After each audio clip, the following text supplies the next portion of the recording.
Avid Airsofter with yet another airsoft review. This time coming at you, I've got a classic Army Full Metal MP5.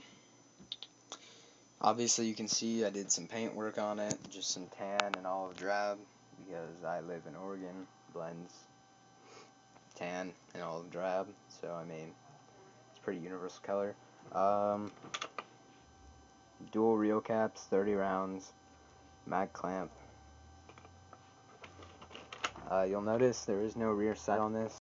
I bought this from a friend of mine, and that story was never told. That's why I don't have a rear sight, but definitely don't have one. This has classic Army everything, but it's got some ICS hop-up cocking tube.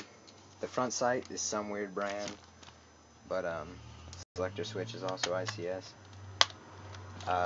Another thing, wired to Deans, which is great, more efficient on the battery. So let me get into specifications of this gun, you know, what everyone cares about, by the way, is Full Metal.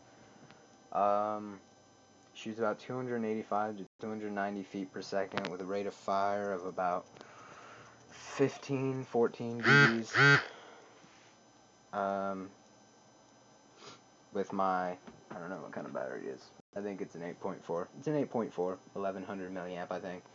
Definitely need to get another one, but then I have to rewire it, blah, blah, blah. Great for indoors. You can't run much through it other than .20s because it's obviously for indoors with the low FPS. They'll just drop. The coolest thing about this gun, I think, is the hop-up. And it's located right here. It's just a switch, and you just push and pull the switch. You don't have to take anything out. You don't need to do any screw work or anything like that. Just that switch, and you can pretty much adjust it the easiest I've ever adjusted a gun. It weighs probably just over 2 pounds. It's really light. I like it. It shoulders well. I mean, it looks really cool. What else could you ask for in a gun? That's like over-the-shoulder view of looking down an MP5. The range isn't terrible for indoors, but for outdoors, you definitely need to go pick yourself up another gun. I mean, I bought this from a friend, like I said, in good condition. I mean, he knows what he's doing. He didn't mess anything up. I definitely like how sturdy it feels and how secure the mags are, because I usually run with AKs and SVDs, so the mags are usually just a little loose, but these, sorry, my finger is in the way, these definitely just lock into place and do not budge. Like, pick the whole gun up by these damn mags. Is it worth the money? New? I would definitely say no. I just would not pay that much, $300 new for an MP5 like this. I paid definitely not $300.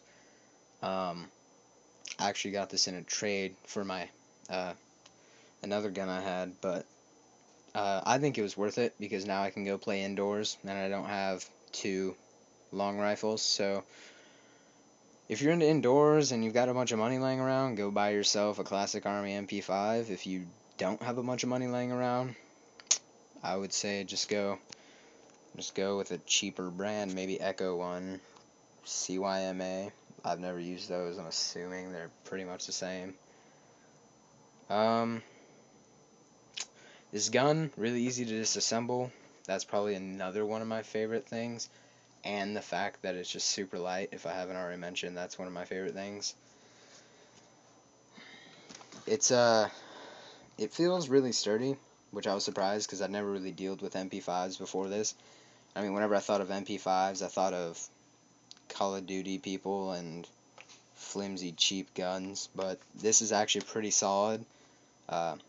It definitely can and has taken a beating in multiple occasions already from which I've used it. It was really easy to take apart to paint, because obviously you don't keep these parts on the gun to paint it, because that'd be stupid.